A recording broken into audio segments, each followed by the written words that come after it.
What's up, everybody? Welcome back to the Virzi Effect Podcast Show. My name is Paul Virzi, and today is, It's Wednesday, the 20th of May, 2020, and you guys listening to episode 448.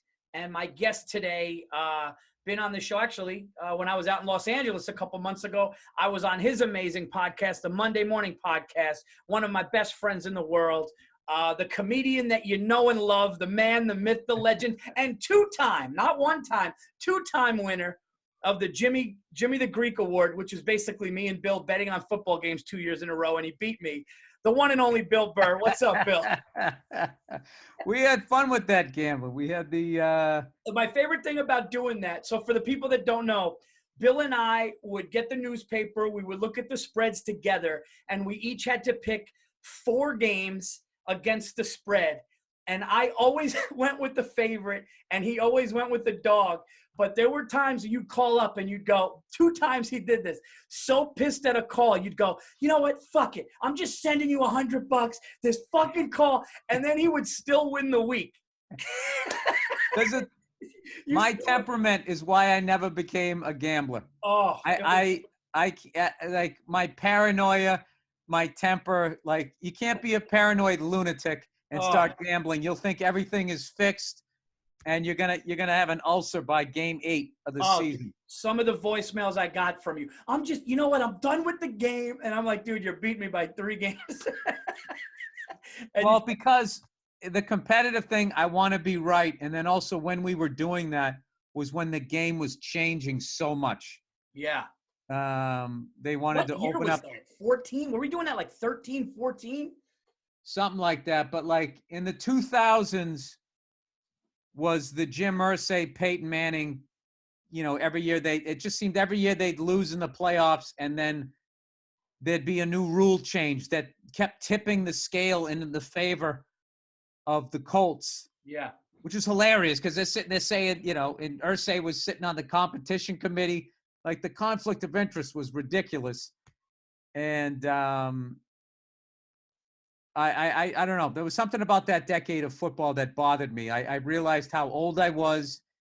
And then when they opened the game up, and then every year everybody was doing what Dan Marino did in 1984. Yeah. Back when you could totally abuse a QB and wide receivers and all of that stuff. And the way that the announcers would talk about people throwing for over 5,000 yards and bring up Dan Marino and not even remotely address the fact of how much the game had changed. That's my thing. I'm not saying all those guys that threw 5,000 yards weren't great quarterbacks or anything, but like throwing 5,000 yards in 1984 was practically, other than Dan Marino, it was impossible. And then all of a sudden, they make all these rule changes, and there's like 3 guys were on pace. I remember in like 2009 or 2008, we're all on pace to break the record. And I've been watching a bunch of old football too from the 1950s. You'd be surprised how much they threw the ball and stuff. They really try to make it seem like all they did was run the ball. It's not how it was. No, I saw, oh my God, I forgot the guy's name. I saw this wide receiver in the 50s, and he was like one of the guys, they were showing him. He was making like layout catches, and he was, and it was when the goal post was in the front of the end zone. Dude, it was at the front of the end zone until like 1972 or 3. Yeah. For a while it was. I got to find, they did his whole special. I want to talk about the pace of things. So think about this. I have a theory. Baseball juices the balls. The NBA is nothing like this Last Dance we're watching with the Pistons defense and the way that Jordan would get hand checked. The NFL, these guys they're like you said, Dan Marino could have thrown for 6,000 yards. But I also look at it in life. Now, everything is on here. Somebody told me in 10 years, no, TV's not going to matter because everything's going to be on here. And I'm like, no, it's not. And it is. And it is. It isn't, dude. If you're going to have that, you're going to sit there.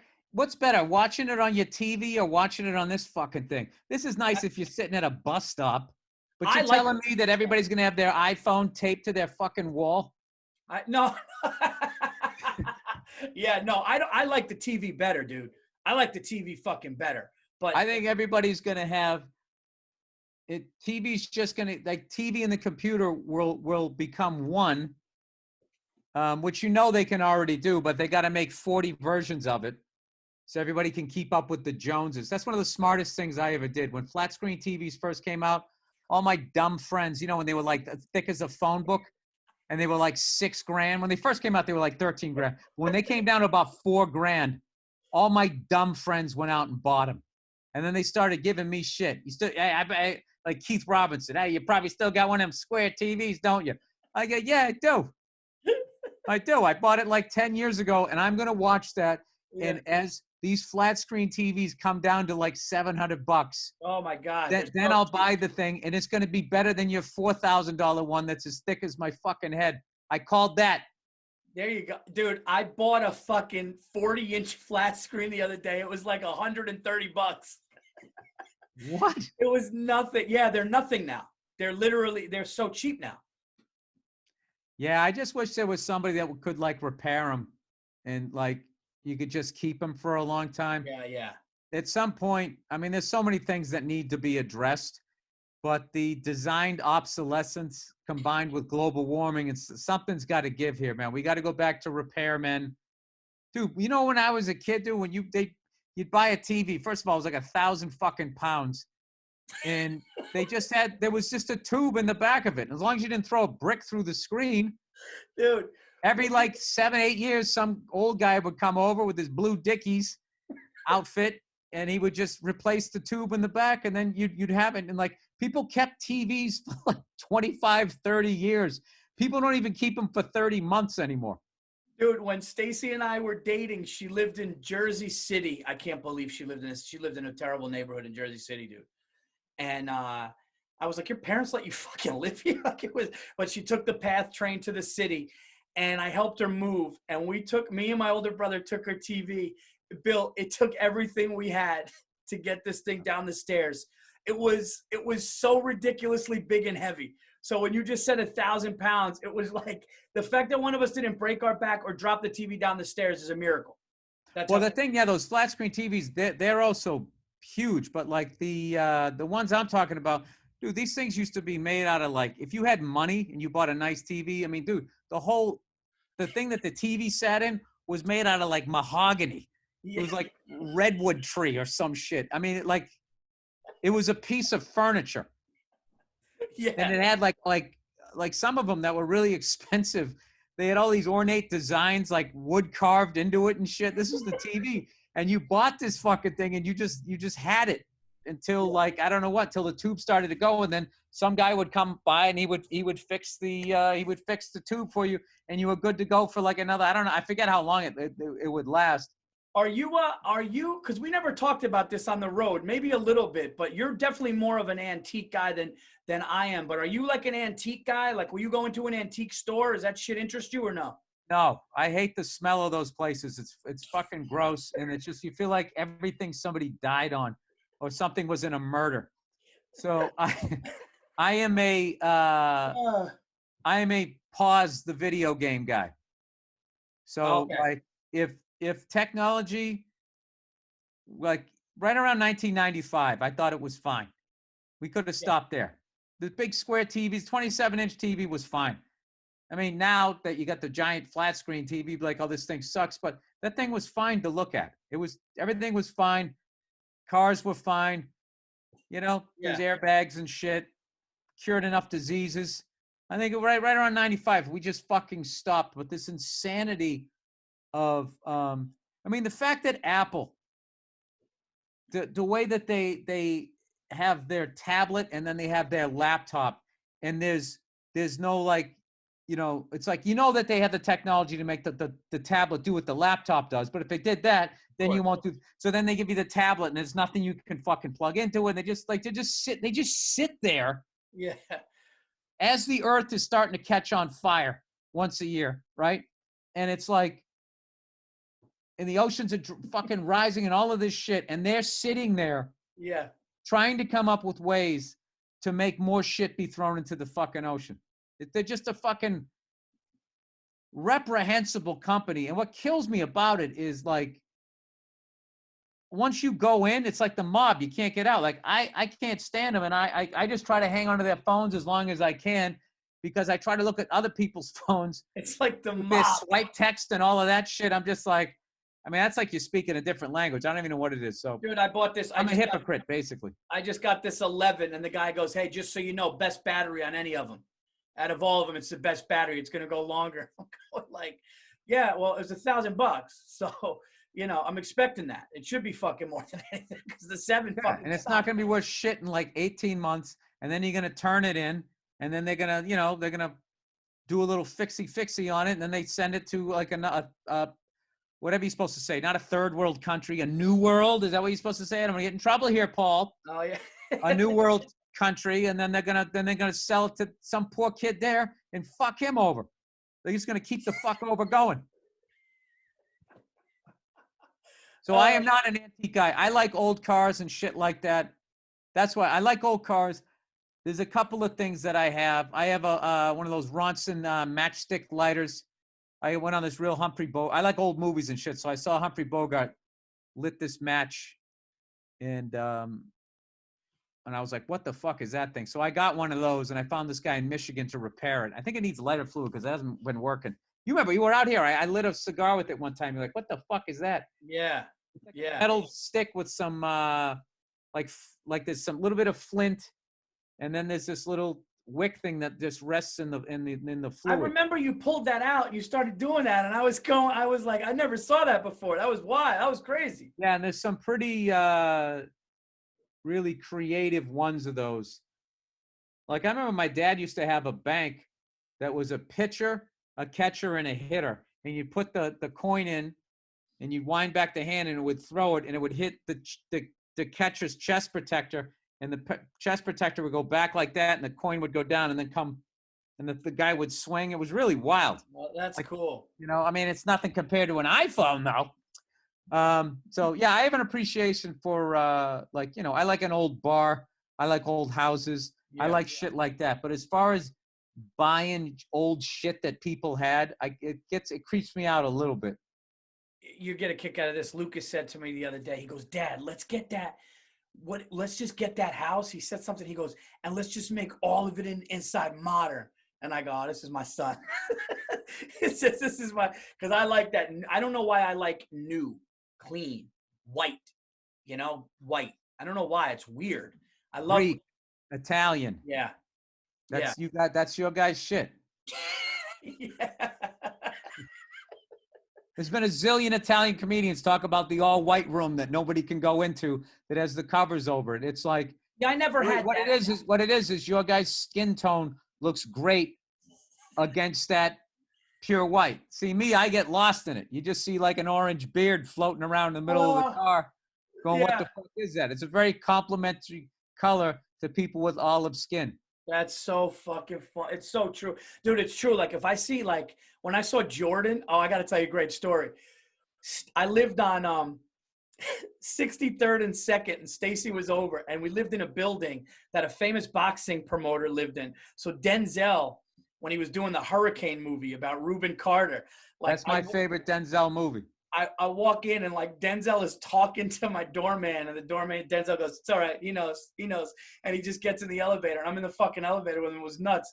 And one day we're walking in, and fucking Wesley Snipes, who is black. I mean, he was like Bernie Mac, rest his soul, black. He had a bright white velour suit on and this like white fisherman hat. And he walked out, and I never forget my wife and I, but Stacy was like, it looked so good. It looked so fucking, it looked like Jordan. Jordan's a really black dude. If Jordan wears white, you're like, oh God, you know? That pops, the white pops. If I wear it, I look fucking, I mean, I look horrific in general, but like I wash out in white. You in an all white velour suit would be fucking hilarious.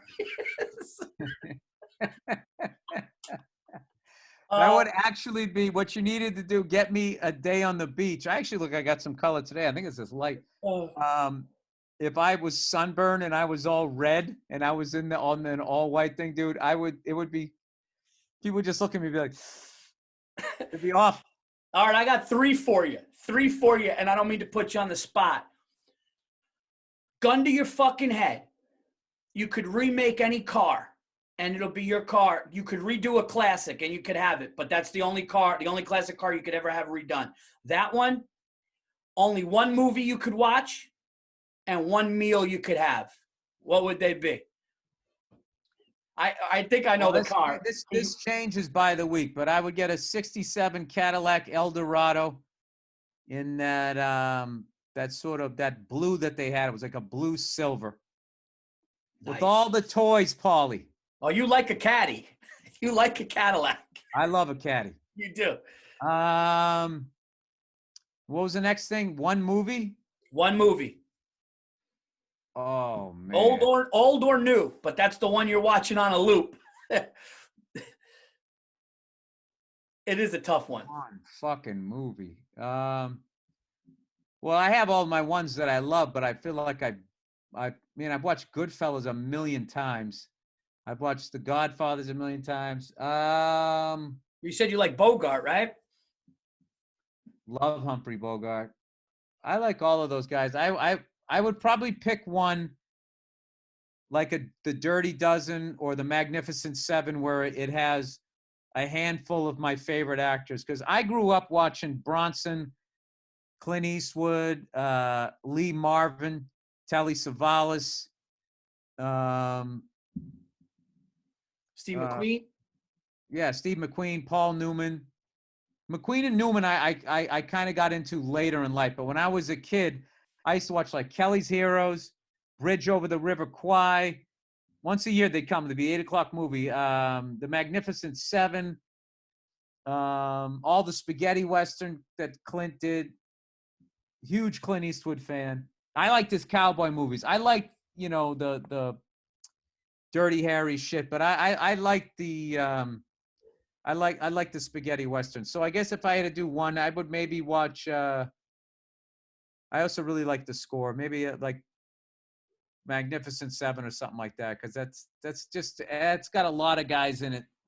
Isn't Robert Vaughn in that too? There's a lot of I really liked those guys back then. Were just like they were such guys, and like Lee Marvin fought in World War II, and he was one of two guys that survived in his platoon. So when he was playing in an army movie, like this guy like did that shit, as opposed today where people, they CrossFit and they get fucking abs, and then they grow some scruff and then say that they're a fucking soldier. Like these guys, like, yeah. I mean, there's stories of some of those guys getting hammered and punching cops and shit on Sunset Boulevard back in the day. I mean, these guys were. How weird must that be to be in war where you're watching your platoon die? Literally, you're watching these guys die and blow up, and then you're on a set and they're trying to duplicate it. And you're like, no, dude, it didn't fucking happen like that. Right? Like, I mean, the way that they just had you pave over feelings back then. Like I remember when I watched Ken Burns' The War. This thing on World War II was amazing. And when guys would come back after being on the battlefield and seeing all that horrific stuff, and they would snap, the expression that generation used was he couldn't shake it. He couldn't shake off the war. Because that was the thing. It was like, it seemed back then people don't talk about it. Shake it off. Come on, man. It's over. And like, so you didn't deal with it. And then you just sort of just lashed out at people and shit. Well, yeah, we'll get to your meal in a second, but I noticed that I'll get to the meal right now. Chicken parm. Oh, there you go. Look at you, dude. Cadillac, chicken parm. I've always said this. Bill Burr, I've always said it.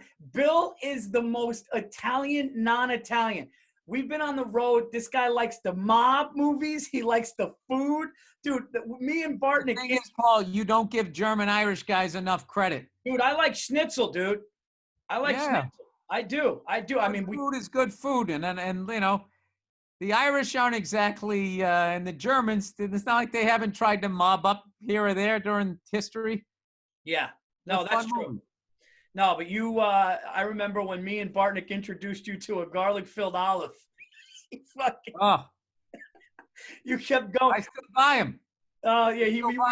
We got him in Little Italy, and Bill would keep going in the refrigerator. We're like, you know what? Leave him for him. Because we just liked how much you liked it.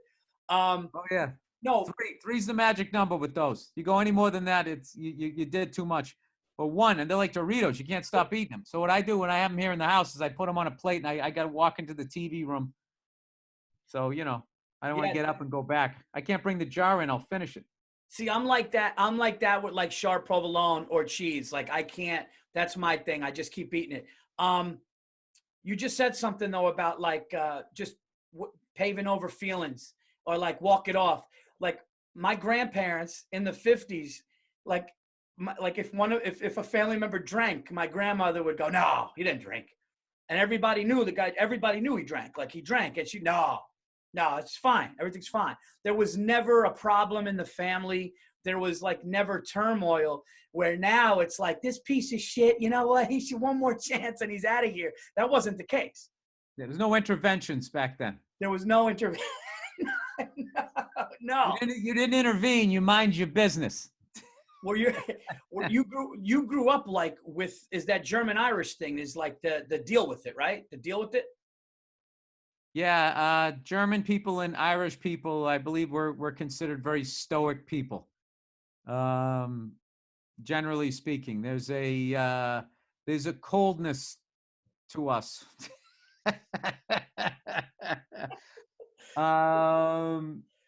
And I am a sort of a stereotype where I just like my wife, she doesn't get like, remember that shit where you were saying like you had an Irish friend of yours and he could drink till 4 a.m. and just wake up a couple hours later, go work, Yeah. not have a hangover. He does have a hangover. It's just he's so used to ignoring what he's feeling because no one cares in his immediate family or wants to hear about it, that it just becomes part of your day. So like today, I've been trying to sell this script and stuff, and I was doing all these conference calls, and then, I cleaned the whole house, did all the bathrooms, had the grout thing, went to the hardware store, did the laundry, folded everything up. My wife's having a kid here in the next couple of weeks here. So like, don't think my wife's lazy or anything. It's just, I have to pick up the slack. Yeah. Vacuumed the whole house, still got everything that I needed to get done, still played drums for 45 minutes today, still squeezed that in, and made everybody dinner. Dude. And she was going, I forget what she said, but it always strikes me as funny when, oh man, I can't believe you just blah, blah, blah. It's like, it's not really that big a deal because it'd be a bigger deal. If you did it, Paul, it's a big deal because you're in touch with your feelings. I'm not. So for me, it's just, I know this needs to be done. So I just go into robot mode. Yeah. Like my back is fucking killing me. You doing those, washing out all the fucking bathtubs and that shit. Like, and I didn't stretch. I mean, I'm old, man. I can't fucking do that shit. My back's killing me. And of course she goes, "Are you all right? You should probably sit down." I was like, "No, I'm fine." My back was screaming at me. And I remember vacuuming. It just struck me as funny. Like, why do I always say that?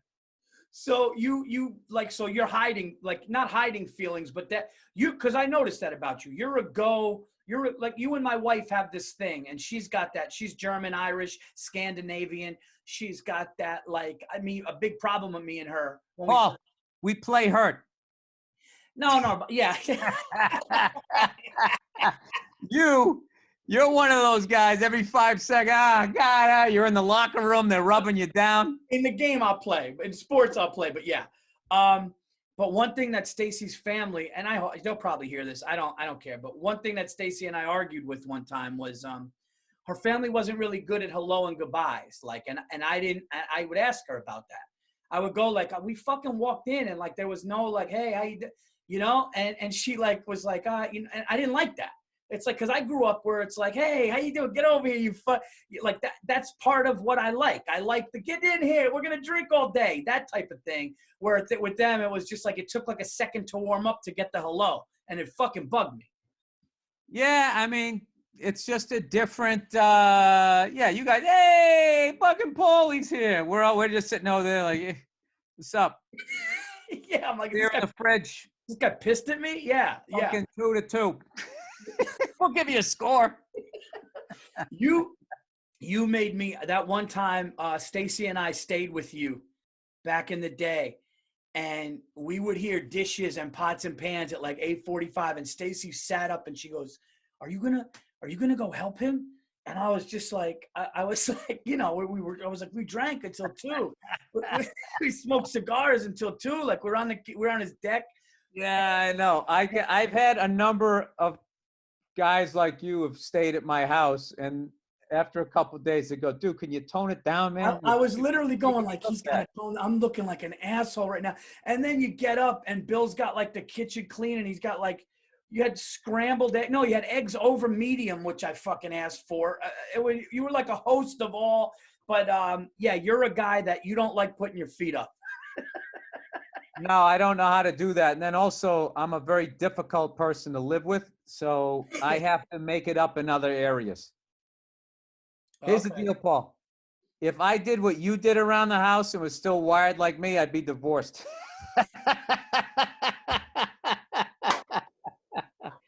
I gotta tell you, listeners, this.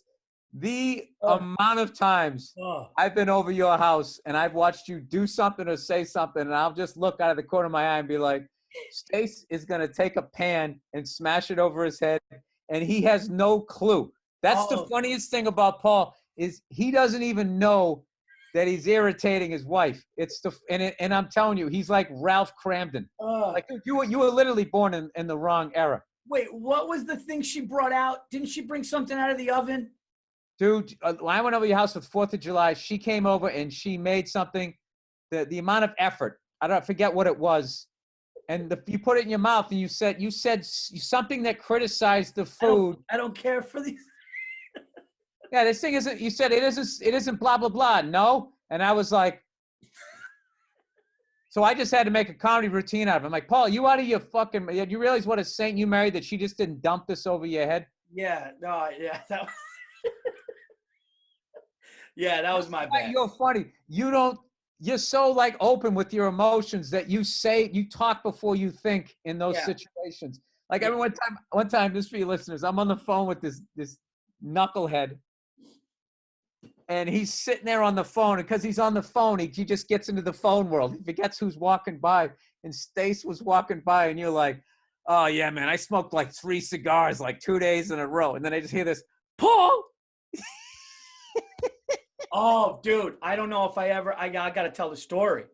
I think you told this story before, but. Oh, I told it on the podcast? Okay. Well, now that you got new listeners, you got to tell it. The short of it is, Stacy was giving me shit for smoking too many cigars. And at the time I was going 2-3 a day, and I had to tone it down. And I'm downstairs talking to Bill, and I kind of tried to whisper. Yeah, I smoked. No, you didn't.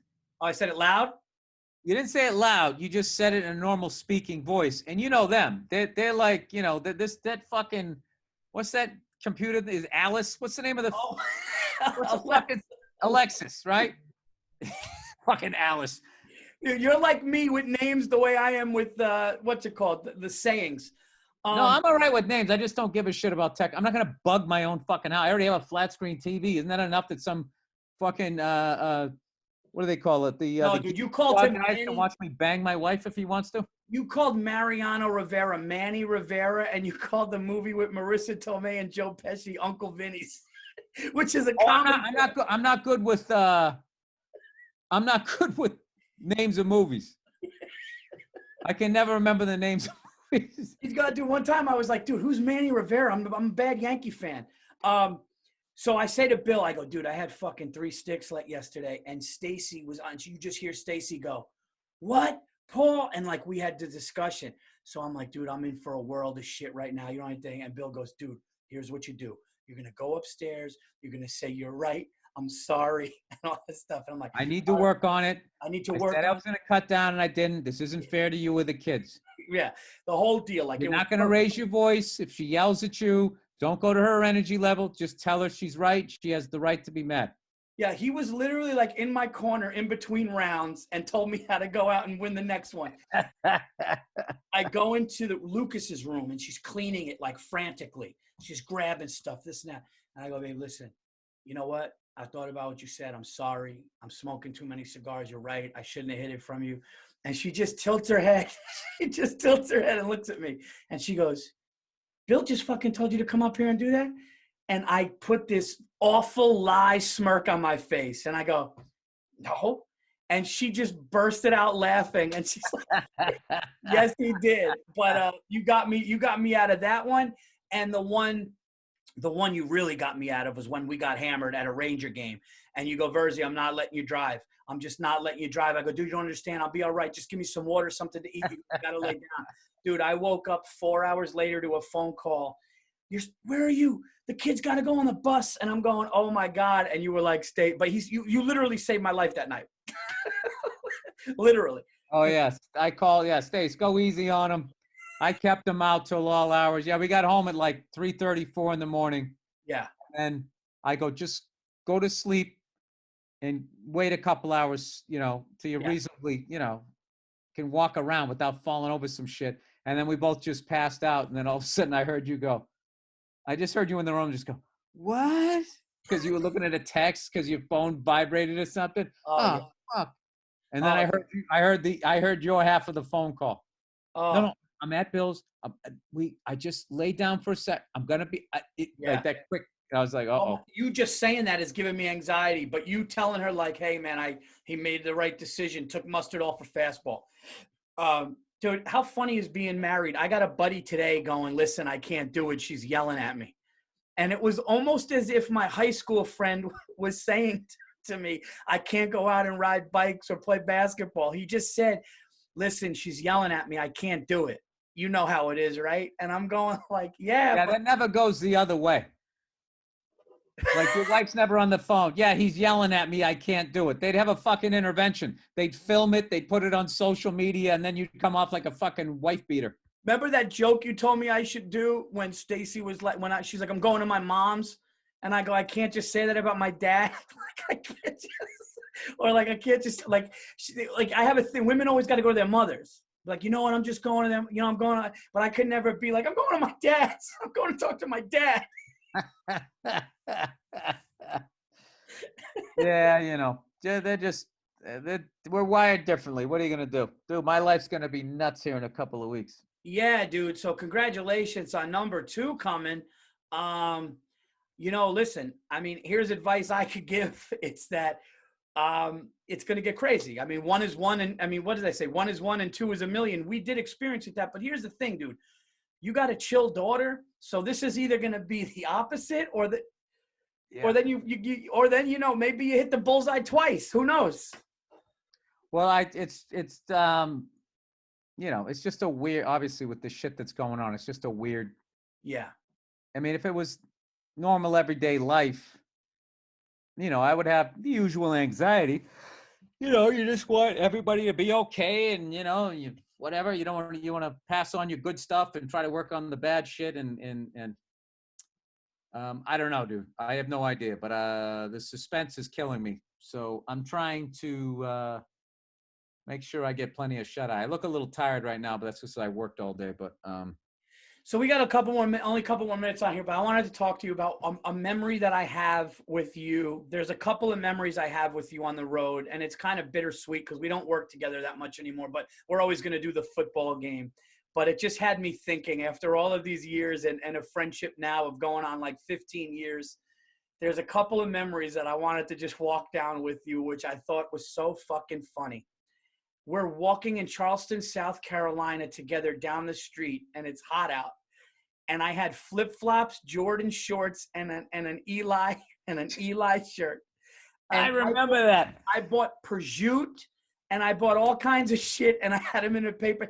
It looked like I got transplanted from the Bronx into the middle of. Like you were in My Cousin Vinny. Everybody was looking at you like you were some fucking bookie that was setting up shop down there, or you were in the witness protection program. And at one point, you just stopped and looked at me in the street, and you just bursted out laughing. And you were like, you're wearing a fucking Eli nose shirt, which is so fucking ridiculous. Well, that's what the funniest thing about you New Yorkers is you guys live in this giant city, but you're so you have such a small town mentality. Yeah. Everybody I don't know. Whenever they do the townie guy who's wearing his fucking football jacket from high school and can't leave the fucking town, they always show the middle of nowhere. But New Yorkers, like that. That's the funniest thing. Who the hell told me this recently? He was making fun of New Yorkers. The fuck, it'll come to me.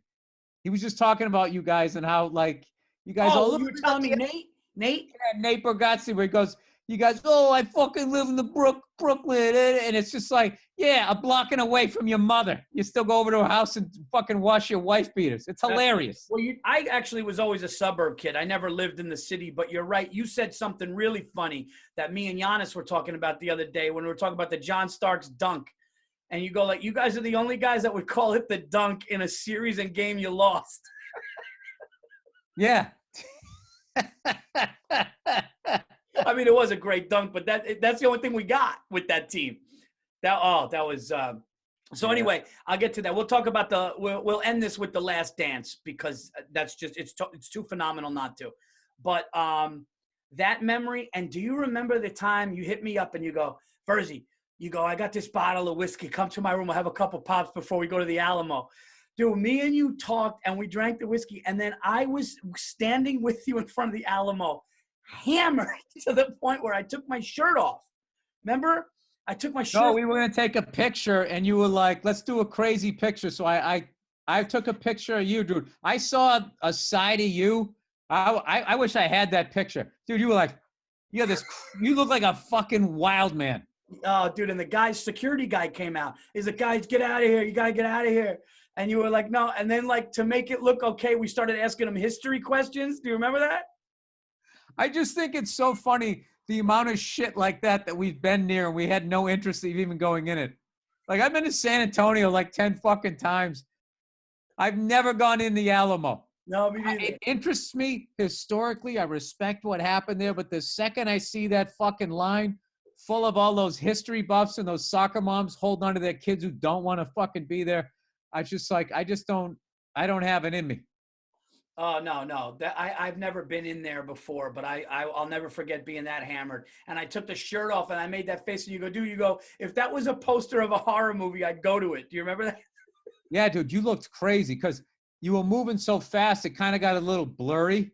Yeah. Like, you had this crazy fucking look, dude. Crazy look. And then, of course. Oh, and this will lead us into the Jordan thing. Duke UNC at Duke. I've never seen me, you, Bartnick, Joe Gonzalez. We were all there, and it was bliss from beginning to end. And, dude, did you see that ESPN did a documentary on the Red Panda? Oh, is that? Yeah. Oh, yeah. What I love is that we saw her before. We got to see her when we had no idea who she was. No, we saw her on her first tour.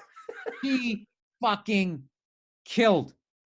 I mean, for the people that don't know what we're talking about, there's a woman from Japan, and they call her the Red Panda, and she rides a unicycle with one leg and kicks up like 20 bowls from her feet and stacks them on her head. And it was like people were as into her. Let me paint the picture a little clearer. She has two legs. And she rides the unicycle, but when she needs to stop, dude, you go. She rides the unicycle with one leg, and it's like, holy shit, this bitch got one leg. She's out there on a unicycle. It's like a 40-foot fucking unicycle. She rides it with two legs, and then when she stops, she keeps it. You know how they go back and forth with two legs. She can do that with one leg, and then with her other leg, she's got like these fucking soup bowls. On her toe, and then she kicks them up and they land on her head. And she starts with like one, then she does two, and it goes up to like 11. And when I tell you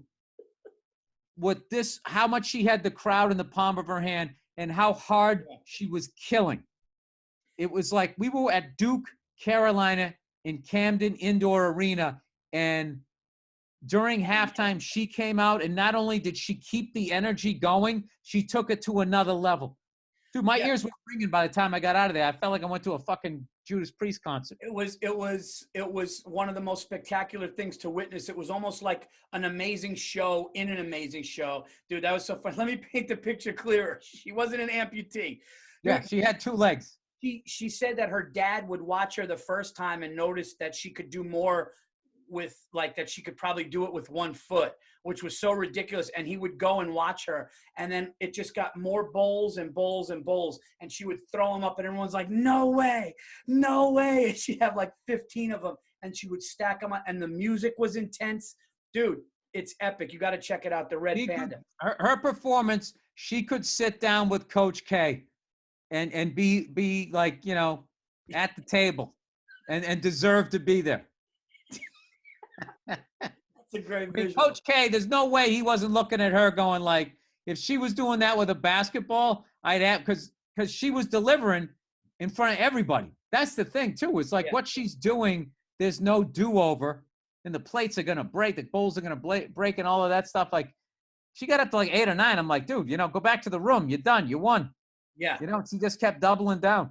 No, like, you're right. There could have been ceramic broken all over that court. Then the guy's got to come out and sweep it. It could have just been a fucking disaster.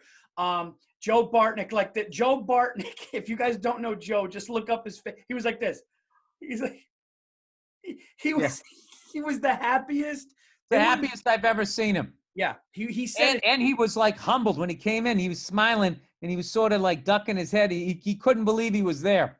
It was the closest thing that I felt to a religious experience during a sporting event. And I'm not even joking. It felt like you were walking into a sacred church, and then everybody's waiting, and then Coach K comes in last, and all the fans start doing this, and you're just like, this is nuts. And Leitner was in there. David Robinson was in there. JJ Redick was in there. Redick was a couple rows in front of us. Everybody was a couple rows in front of behind. The place is so small. Yeah, it felt like you were in this like kind of big high school gym. Everybody stood up. People are looking at each other going, how amazing. It was the whole game. They're the whole game. Last Dance. Have you, because I'm still 2 away. Did you watch all 10? Oh, of course I did. Of course I did. And that should be required viewing. Yes. For anybody who ever wants to achieve anything in life. And you should go back and you should continue to watch it.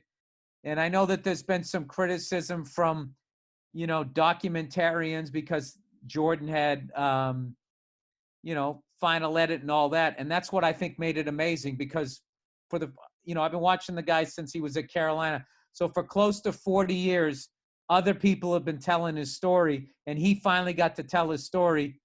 And I don't know what these people are upset about because the way they perceived him was, I think, through eyes of envy. And I had no idea that he was that great of a teammate, that he was that coachable. Yeah.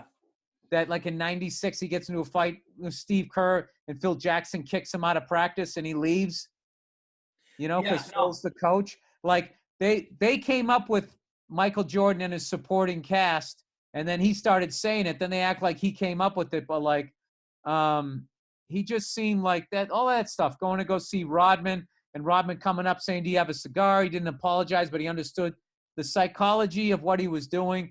It was fascinating, man. And he apparently his daughter said that, you know, he didn't want this to come out for a while and he was very worried about it. And now he had an article out recently that said he could breathe a sigh of relief because everybody knew him as the Gatorade guy and everybody knew him as the McDonald's guy, smiling and kids' hero. And he was afraid it was going to come out that he was an asshole. And that's why he cried in that interview where he goes, look, I know when people watch this, they're going to think I'm a jerk and I'm not a nice guy, but there's a certain way to play to win. And if you want to win, you got to do it. He started crying and he goes, all right, break. And he took it out. But I got to be honest with you. That has nothing to do with him. People thinking he's a jerk. That's people just envious of him and like, you know, because I talked to a few people and they were just going like, well, I mean, that's like, he's kind of like really intense. I'm like, no, that's what you need to do what he did. Yeah. Like, what is the I like him better. I actually like him better after it. Like the first cut, like when it, you know, in like episode 3, when his teammates were like, oh dude, he came in and we were like, but then I just realized, I'm like, no, man, like he's the reason why. And Scottie, here's the other thing too. Scottie Pippen, as great of a player as he is, and I think Scottie Pippen is an all-time great. He's one of the greatest on-ball defenders of all time.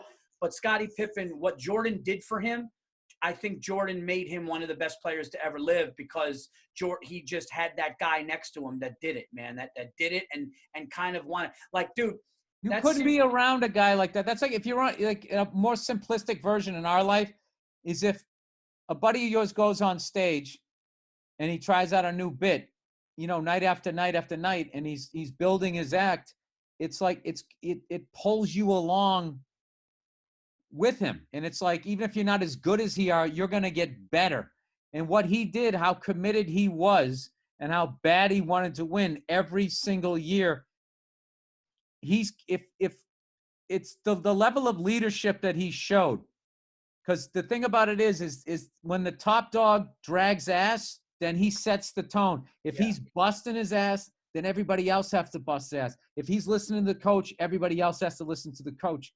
I mean, that sort of dynamic exists in everything from sports to the military to like literally if you do a movie. If the lead in the movie is being a fucking prima donna jerk off, I mean, that trickles all the way down to like a fucking PA because everybody's just miserable. But if the person who's starring is a sweetheart, then it's like the greatest hang ever. I was in the green room. I'm going to bring this into comedy real quick. I was in the green room and I brought a buddy of mine that I like. He's from Philadelphia and he's a guy I can talk sports with, but he can hang. He smokes cigars. He kind of knows how I am. I know how he is. And it was what you did with people that opened for you, guys that you thought were funny, but guys that you understood. And he goes, after the weekend, he goes, man, he goes, I just kind of, the way you talk to the people in the green room and the way you handle your business is good. And I mean, I would never be an asshole anyway, but I went on the road and I learned from you. And when me and you would drive and go, hey man, try that bit tonight. Try that bit tonight. And you go, yeah. And I go, you try that bit tonight. And we were like, we would always do that and just say anything. And, you know, I think Jordan was the guy going like, you're doing that. That's what you got to do. And that's what eventually got them over the hump with the Pistons. I just loved watching how he interacted with the security. And you'd see him on the road and he would be joking around to people, you know, driving by in the golf carts and stuff. Like he was like a really like, I mean, I know he worked those guys real hard in practice and stuff, but like, how could you get upset as a professional player? You get to play with the greatest player of all time and he's going to bring the best out in you. Especially with athletes at that level, I think it'd be a no-brainer that you would want to want to play with them. The fact that he said, I punched the smallest guy, what the fuck am I doing? And I was wrong.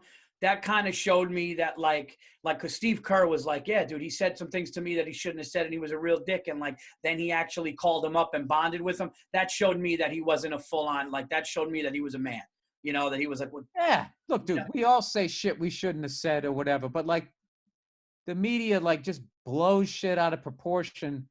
And there's two things in the past week with sports. One was Jordan talking about when his dad got murdered. All these years, I didn't know it was two 18-year-old kids. The way they spun that thing, like it was some sort of fucking mob hit, you know. And I was talking to a buddy of mine who, like, you know, gambles a lot. He goes, dude, they don't whack people over shit like that. And they're not going to kill your dad if you owe him 50 fucking grand.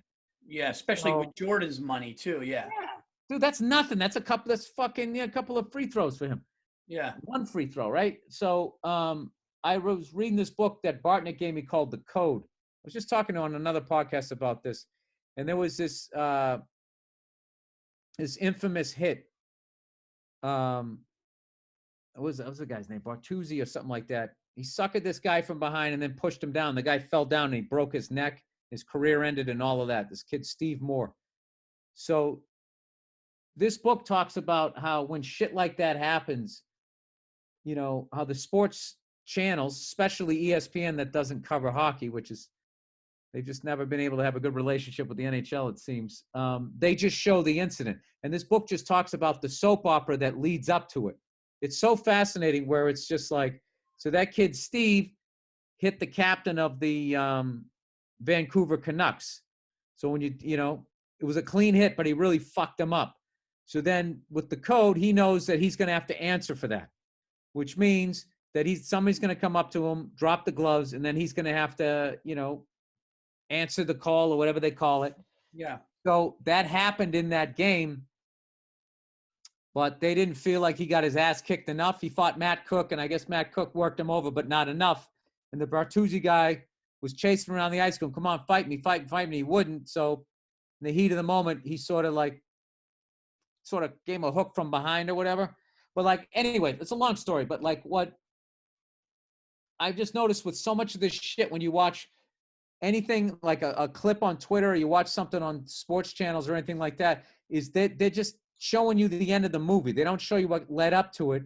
And then they act like that 3 seconds is the whole story. I don't know. It's just weird just because I always saw that hit Bertuzzi made. And I was always like, oh, when I would watch it, it was just so fucking ugly. And now to see the whole thing that led up to it, it sort of made more. I said, oh, okay. That's a weird example to do for the Jordan thing, but no, but I know what you mean, because you see but you see things and you're like, oh, you don't know why. And a good example of what you're saying is Odell Beckham, when he lost his head against the Carolina Panthers, against that Josh Norman guy, and he just ran into him full speed head. They basically said before the game, they brought a bat out and they said, we're going to get you. And I think they might have even been saying some other slurs about, other things about him. And personal things about him. And then they brought a bat out and they're doing that. And they knew how to get in his head. And then he looked like this lunatic where the guy calling the game, I don't know, Collinsworth or Phil Simms is going like, what's this guy doing? And then it all comes out afterwards. So it's the same thing. Like we don't know that. Yeah, I've always felt whenever I see somebody snap, I always think like, well, I wonder what that other guy said or what happened earlier in the game. Like something happens. I mean, look, people can snap, right? But generally speaking, with athletes and stuff, if you're a fucking head case, they usually they weed most of it out by the pro level. And then the last thing is they wait to see who Virzi calls, and then they go, all right, this guy's a head case. Yeah, I love Vince Young, Moss, but Moss worked out. Iverson worked out, but some of them are just bad. Yeah, I love a head case. No, I wouldn't throw Moss in that. Moss totally worked out. No, you had, oh man, you had so many. Dude, I've called some with the Knicks. I remember when Carmelo Anthony went there. Yeah. And you were saying, oh my God, Carmelo's going to do that. He's going to do this, going to do this. And I'm just like, he is a great individual player, but he's not going to.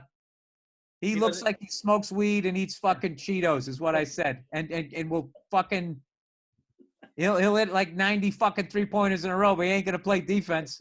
No. Defense wins championships. You have not solved the problem. You can have a guy on your team like that and win, but you have to have these other pieces which you didn't have. No, Carmelo was a number 2 if you had a bona fide star in front of him and he could come in and shoot like that. Yeah. So I want to thank you, by the way, dude. Like I say, Carmelo Anthony's one of the greatest pure shooters in the history of the game, though. Well, Carmelo Anthony is also one of the best, like to get to the hole, man. He could get to the hole like in anybody, like, when he's in his prime, he was great. What was I going to say? Dude, I'll say this special is crushing. And I talked to Pete Davidson and I wanted to talk to you.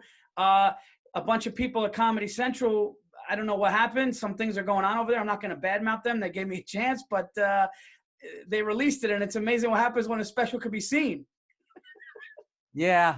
Well, no, Comedy Central they were part of a different era, and it just took them a minute to catch up because the internet grew slowly with show business, and then all of a sudden it just took off like lightning.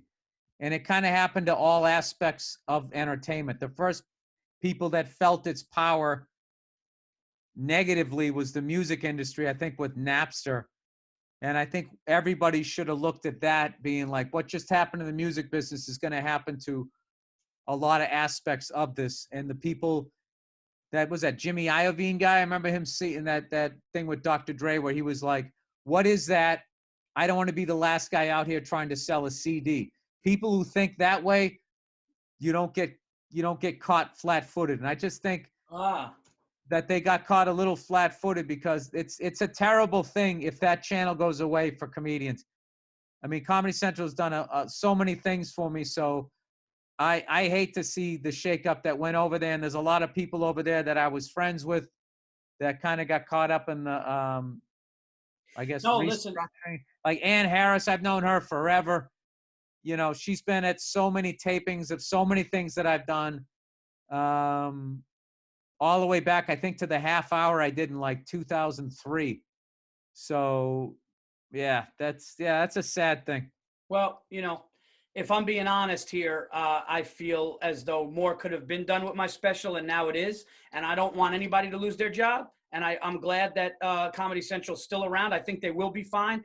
But for whatever reason, things are going well now with it, and I'm happy. So, Yeah. yeah, I'm not. But anyway, I wanted to just say congratulations to you too on the King of Staten Island, because the trailer is amazing. I'm hearing you're amazing in it. Did you like? I know you liked working with Petey Boy there, but how was everybody else? Judd and everybody, you loved it or what?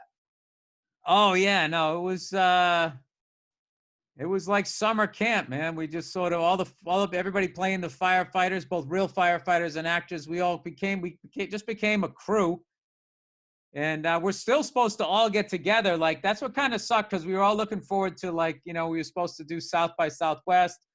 All those people were going to come down. We were going to hang, smoke some cigars.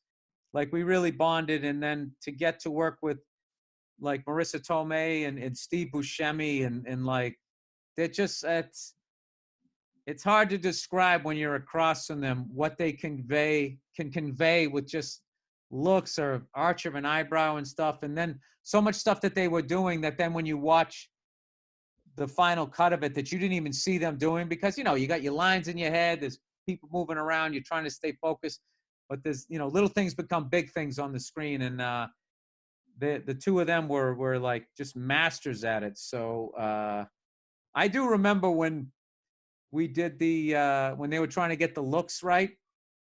It was the first day and they were just taking pictures. I remember when they put that wig on Marissa. She just showed up with it and had the glasses on, and they were doing the photo shoot. She didn't even look like her anymore. Like, just like disappeared into the character of Pete's mom. And I was like, oh my God, I'm not going to be able to hang with this, man. I'm going to get. I remember. I was there. I remember. Yeah. Oh, you were there. That's right. You were there that day. I was just sitting there going, as a comic, you get on a movie set, you start thinking like, when are they going to wake up and just be like, okay, kid, the fucking dream's over. Get the fuck out of here. We got to get a pro in here. I was sitting next to a guy that I love and look up to, Ray Romano.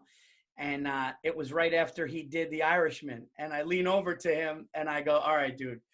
So you're working with Scorsese, Pesci, and Pacino. I go, Ray, how fucking nervous were you? And he just fucking started laughing, because it's like that is like I mean, I guess you just build it up. What's his name says you just do it. What's his name said? No, you would Harrison Ford. You go like, did you get nervous? Like, what are you doing? Harrison Ford goes, no, when you do it, you just do it. And just that straight like Harrison Ford. He goes, you just get the script and you just do it.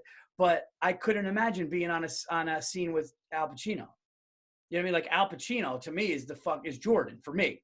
And it's like, I couldn't imagine being alongside of him or saying something to him in a script and just being like, not fucking freaking out, being like, you sure I should be here? Well, I got to work with him a number of years. He would go out of his way to make you feel comfortable. He's a sweetheart. He's a sweetheart of a guy.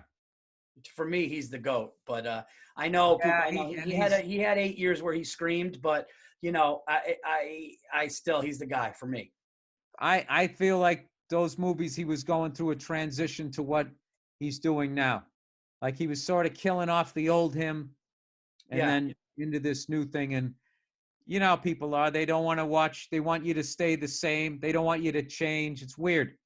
So you have to plow through all of that. And then, people like to take pot shots at you. I mean, I don't know. I never understood why people do that. Well, I do, but I don't want to fucking pontificate about it. But I think he's doing some of his work as Kevorkian. His work is Joe Paterno. My mother-in-law's watching that Amazon Prime show that he's doing, saying he's unbelievable in it. I heard Hunters is unbelievable. Yeah. Where they're getting these ex-Nazis and dude, I got to watch that. But anyway, man, thank you so much. I don't want to keep you. I know we went longer than we should have, dude. That's all right. I'm fine. Thank you so much. Blowing up my emotions again. I'm fine, Paul. I'm not enough over here. Congrats on the King of Staten Island. Check out the Monday Morning Podcast. I know you guys already are. And congratulations. All right, Paul, here's my old school NFL thing. I always try to get Paul to learn the history of sports. The man simply doesn't care about anything before 1986. All right. If the basketball sneaker didn't have a little pump on it, like the Reebok pumps, he considers it the olden days. You got to read about this guy, Lou the Toe Groza, for the Cleveland Browns, the original Cleveland Brown. He's the reason that the kicking game became important in the NFL, because up until he came along, no one could hit beyond 40 yards. And he routinely could hit beyond 40 yards. He could actually hit a 50-yarder, and he was an offensive tackle, and he kicked straight on. Okay. And you got to remember, the goalpost was right on the goal line. So if they got to your 42-yard line, Lou Groza could take 3 points and put it on the board. And what happened was the Browns, they were in the AAFC, All-American Football Conference, and they were fucking killing it. They won all 4 titles, and the NFL was like, it's a fucking Mickey Mouse league. They came in the first year in the NFL, and they won the title. And basically shut up all the naysayers on a last-second field goal by Lou Groza. And what happened was the next 6 years they went to the NFL championship game every single year, won 3 out of 6. And people started crunching numbers, trying to figure out how come they keep getting to the big dance. And they found out that Cleveland had won 15% of their games because of Lou Groza kicking fucking field goals. And then after that, it became like an important thing. And there's some historians that argue that 1950 title game where they beat the former Cleveland Rams, the LA Rams, with the last-second field goal, Otto Graham drove him down with like a minute something left, like fucking Tom Brady, right? They say that was the greatest game of all time, not the 58 Colts versus Giants. But the reason why the NFL said that's the greatest game is because they didn't want to give it up to the Browns because they sort of embarrassed them. That was sort of like the Jets beating the Colts. Right. The NFL beating the NFL. That was like the All-American Football Conference beating the NFL. It wasn't a good look for their league. So the toe. Lou the Toe Groza. And if you see this guy, he looks like he should have been on The Sopranos. Oh, dude, I have a distant uncle who's living in Miami right now, and he's a Virzi. He's my uncle from my grandmother's side. My great uncle. He's like 80 years old, and he's in the Ring of Fame at the Redskins. He played. He was an all. Told me that. Yeah, and he's related to me. He's in the he was a all-star 2 years, and he played under Lombardi, and he's in his 80s. Wait, you're telling me I went to a Redskins-Patriots game in Washington D.C. this year. If I looked up, there was somebody named Virzi. No, it's not Virzi. It's It's on the other side. My grandmother's side. It's Gabagai, Gabagoo. Yeah. What's his name? But I'm gonna say Vincent. Something I got to show you. It's nuts. It's amazing. And when you look at him, he looks like, he's older with like gray hair, and he's like 80. But when you look at him, you're like, oh yeah, dude, that dude played. My aunt in Denver that you met. She goes, Paul, my he's aunt. 80. He probably played. He played in the 60s. He played in the 60s for the Packers. He played in the 60s. He would have been 22 in 1960. Yeah, I think he played from like 58 to like 67 or something like that. And my Aunt Grace from Denver, who you met and came out to the show, she goes, hey, Paul, you know that we have a family member who played for the Redskins. And she showed me a picture, and I was like, oh, my God. And I looked him up, and it's all true. So I'll send it to you. But it's pretty amazing. Right, 58 to 67 NFL titles. Colts, Eagles, Packers, Bears, Browns, Packers, Colts. Wow. Packers. Yeah, Packers. Yeah, I think it stops at Packers. Colts was 68. Yeah, but you don't know can you do the starting quarterback for each of those teams or no?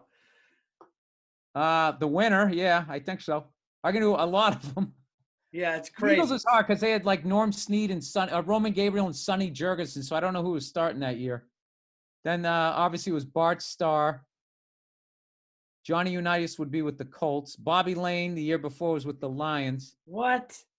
You got to read Bobby. Dude, Bobby Lane, dude, he used to show up with like booze on his breath, kicking his offensive linemen in the shin if they got sacked. He was a fucking maniac, man. He won 3 in the 1950s. And I was telling you guys, they talk about the Buffalo Bills when they talk about losing the big one. Dude, yeah. Thank God they don't count NFL championship games because the New York's football giants, I told you this, they lost in 1958, 1959, 61, 62, and 63. They went to basically the Super Bowl back then and lost. Yeah, no, you told me that. I was like, Well, that's the thing, dude. How winning, like when you're born, really is just, it's the luck of the draw that you were a Giants fan and you were born in 78. It's yeah. 86, 90, even 2000, whatever. You lost one, 2000. Fucking beat the undefeated Patriots in 07. You beat the Patriots again in 11. You get to see 4 of those championships.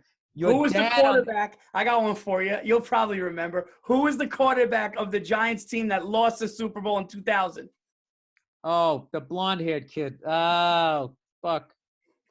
I liked him too because he liked to have a couple of pops. He liked to have pops and he liked to have a cigar. It was more of like almost brownish, but it was Kerry Collins. Kerry Collins. I was going to say Kerry Kittles. He was a New Jersey Net, though. Kerry Collins he came to us from the Panthers. And at first people are like, what are the Giants doing, dude? And he actually did real good, man. Smoked sticks. He liked to smoke sticks. Here's another thing. If you go up and you look up these old school guys, I'm trying to pull up this guy's name. You see all of these. Where the fuck is it? Come on, man. I got to reopen it here. I got to get this guy's name here. Marion Motley was what a great name. Was a running back for the original Browns. And just knew the game and everything, and would apply for a head coaching job, and they just wouldn't give it to him because he was black. Oh yeah, you were telling me that. Well, this is a running back, and then and then the people who got the job before him was crazy, and then that guy, that Briscoe dude, the quarterback for the Broncos, Marlon Briscoe or something like that. The hell was his name? I think Marlon Briscoe. He if you watch him play, the highlights when they let him play, the first African-American to start in a professional football game. Dude, you see the modern day NFL. You're seeing Randall Cunningham, Michael Vick. You're seeing all that. You're seeing What year? 68. Flicking his wrist and the ball just fucking going. The first person that I ever saw flick their wrist like it was a Nerf ball and almost have it look was Vic. No, Randall Cunningham. Yeah. So this guy, it was like if you really look at that stuff and you look at the players and their qualifications and you watch the highlight film, you just see that there was the NFL had an arrested development in the progress of the game for 30 years. Yeah. Like the game we're watching since, maybe the mid-2000s or whatever. Really in like the last 10, 15 years, like that game could have came about in like the 70s. It's really, or the 60s. I mean, to be honest with you, from day one, they just let whoever's the best fucking guy play. I mean, that shit would have been happening like way back in the day. It's sort of, it's kind of heartbreaking to read about, to be honest with you, but it is fascinating. Dude, if they let black guys in the NFL in the 30s and 40s, half of the guys that played would never have played. Well, that's the thing. And that's why a lot of the stats back then, specifically in like baseball, you just can't break those records because, like I always say, whenever I argue with you guys about Babe Ruth and shit like that, it's just like I always go to the last guy to hit 400 was Ted Williams in 1941. No one's ever done it since.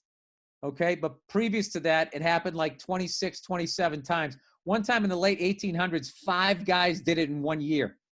All hit over 400. I mean, it was a beer league. What about Barry Bonds hitting 73 that year? Yeah, and no, you're missing the point here. No, I know what you're saying. My thing is, you look at Babe Ruth, the condition this guy was in, and what he did at the ballpark, where he could show up and either throw a fucking no-hitter or hit fucking 10 home runs that day, but Bo Jackson couldn't.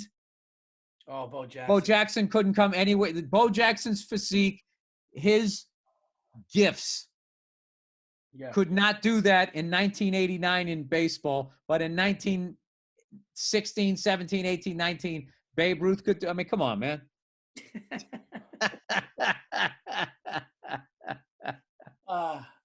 turned into a whole other sports podcast. I know. I love doing this to Yankee fans. It's one of my favorite things ever, going after the Babe. It's one of my favorite things to do, which I totally respect, by the way. And I'm glad we sold them to you guys and we went through that 86 years because it was great for baseball as much as we were on the suffering end of it. those curses and suffering fans. Like, I got to tell you something, Paul. One of the great enjoyments I'm going to have as a sports fan is watching the Knicks win a championship. Oh, Watching you and Jerry Ferrara and Rappaport, all of you fucking guys, Spike Lee, all you guys crying. It's going to be the greatest thing I ever, like, because I can relate. I can relate to that. my son wants it so bad too. Lucas is like, he knows how bad they are, and he's waiting for it too. Lucas is gonna be. I said to Lucas the other day, I go, Lucas, what are you gonna do when the Knicks win? And he just goes, oh, Dad, oh, it's over. I have to tell you, the fact that the NBA just accepts the fact that the New York City basketball team is as inept as it is. Yeah. Where the NFL will be like, we got to get a team in fucking LA. This is a huge TV market. The fact that the NBA allows these stupid pylon teams and all of that shit. Like, I mean, I don't know what they can do, but I would be concerned if I was running things. I guess the ratings are there, so doesn't really matter. But that's the problem. All the legendary basketball players. Yeah, it's about what you just said, though. You nailed it, because it's about the dollars. And unfortunately, the Knicks are still a hard ticket. They still make all the money. The Garden's always packed. And until fans stop going, it's just, that's the problem.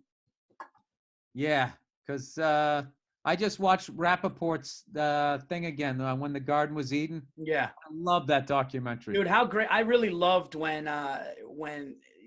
Jordan said just the Garden, like Jordan, like it's just, that was his, he told somebody else, he goes, dude, if I could play here always, like he just loved it, it's a special place, Paul. You know that. You've been there. You've done it. That second time in that room, that second time in the round was one of the greatest sets and nights of my life. And I have a picture of the ceiling in black and white when I'm on stage, and it's like just that ceiling. And dude, look at what happened in that place. Ali Frazier multiple times. Tyson fought in there. Sinatra sang inside of a boxing ring when he came back. Yeah, like Sinatra is like, so how about Billy Joel? Billy Joel does like one show a month there. It's just sold out. That's what he does. Dude. No, Billy Joel. Remember the first time I did the Garden with you, I did that joke. I go, how sad is it that when you see the banner 12 up here, it's the amount of Billy Joel instead of Knicks wins? Because Billy Joel has a banner there where he sold it out 12 times in a row, and they actually put it up in the Raptors. But that's Billy Joel's. That's incredible. Billy Joel has a residency there yearly, and him and what's his name? Him, Elton John. That's like their backyard. Like that's where they just go, and it's like, but like, dude, I'm holding out hope that Billy Joel just once lets Liberty DeVito come back and play drums with them. He was one of my favorite drummers. He's such an amazing drummer, and he hasn't played with them for years. But did you ever see that Howard Stern interview with Billy Joel? And Billy's just sitting there playing piano? No, but somebody just said to me, what do you think about Billy Joel? Did something happen or no? What do you mean? What do I think about him? Somebody said something. What do you think about Billy Joel? And I'm just wondering if something happened. If something happened to my wife would have already known, she would have came in here. Okay. Now I got to look it up. There better not be something. No, I'm looking it up now. But somebody said, hey, I can't fucking believe this. I've never seen that guy live. I've always meant to. I've just been fucking working. I got to see him. Now he's always in New York and I'm in LA. Look at this. As we're talking about it, that's him at the Garden. That's him at the Garden right there. And no, dude, he just goes to the Garden, and it's like him, like he works out there. He's just like, what do you guys want? Doing a set going down to the cellar. Yeah, it's. I never saw Billy Joel. I never saw Elton John. I got to see those. I saw Elton John this past year. At Sal's thing, I had to leave. I had to go to Nashville. I never saw the Foo Fighters, dude. I saw them at the LA Forum. They fucking, dude, they're my. Oh yeah. David Grohl, Dave Grohl, they're amazing. Yeah, you got to see him. You got to see him. Did you ever see Nirvana or no? When he was alive or no? Rest his soul. No, I never saw any of those big bands. I've never seen it. But those bands all knocked my bands off the charts. And by then I was doing stand up, and I liked Soundgarden. I liked Alice in Chains, and I really wish I saw them. But I saw. Who did I see? I don't even know. I don't think I ever saw Chris Cornell live either. Dude, I saw the Smashing Pumpkins at the Garden, right? And all of a sudden, like the lights go down, and I brought my younger brother who plays, drums, guitar. He does piano now, whatever. And he's just sitting there, and it gets dark. And they had this black wall, right? This black wall. And all of a sudden, it opens a crack. And when it opens, a white light is like really, really bright coming through. And you don't see anything. And then all of a sudden, you see Billy Corgan's silhouette, and he's holding a guitar. And then it opens a little more, and then you see him standing there. And everyone's going nuts, and he waits for it to come down, and then he just takes 2 steps, and the place is going nuts. And then he takes 2 more steps, and then he takes 2 more steps, and then he just goes into, oh my God, what song did he go? And the place just went, and they just blew the play. It was great. And actually, everybody said that saw the Smashing Pumpkins in the 90s said it was a shit concert. Everybody that was there goes, yeah, dude, I saw them in 95. They sounded like shit. He was screaming too much, and it was bad. And I guess that was like the known thing about them. And dude, I went with Mazzilli, my brother, he goes, my brother's crying and shit's hilarious. He goes, dude, when that came out and he played that, I started crying, dude. Yeah, it was that sounds like some wrestling shit, the way he was working the crowd. Dude, he worked the crowd like that, and he knew, and he just milked it, and then he went right into and it was just like, the fucking song I love too. I can't think of the name. A killer in me. Level of poise to pull that off. Oh, if I ever walked out and people were screaming like that, I would feel stupid. Because you know what it is? Because I know what I really am. Everybody, relax. It ain't that big a deal. It's gonna be some shit and dick jokes. All right, dude. I gotta head out here, man. All right, dude. Thanks for being on the show. I'll let you wrap it up this time. Yeah, no, that was great. Thanks for being on the show, and I'll see you soon. I know. I hope this thing. I'm really concerned about people with small businesses and stuff. So I just. Well, I think I told you that not only did me and Stacy just get the blood work back, that we have antibodies. Lucas and Sophia too. So we whatever that means, but we all had it, and we're just hoping that means, one doctor was like, it doesn't mean anything. Still distance. The other doctor was like, it's good to have. So who knows, But, yeah, I would think that's good to have, but then you were saying they don't know how long you. They don't know. Here's the thing. There's misinformation, because I was just texting with somebody, and she goes, yeah, I evidently I had it. So now I'm like the golden goose. And I was like, I don't think that means you can just run around licking fucking stop signs. No, that's the thing, dude. They don't know anything. They don't know anything, dude. And you know what, Paul? Neither do we. And that's a great place to end here. No, I know. I'm just kidding. I'll talk to you later, brother. All right, dude. We'll see you. Bye. Thank you. Bye, everybody.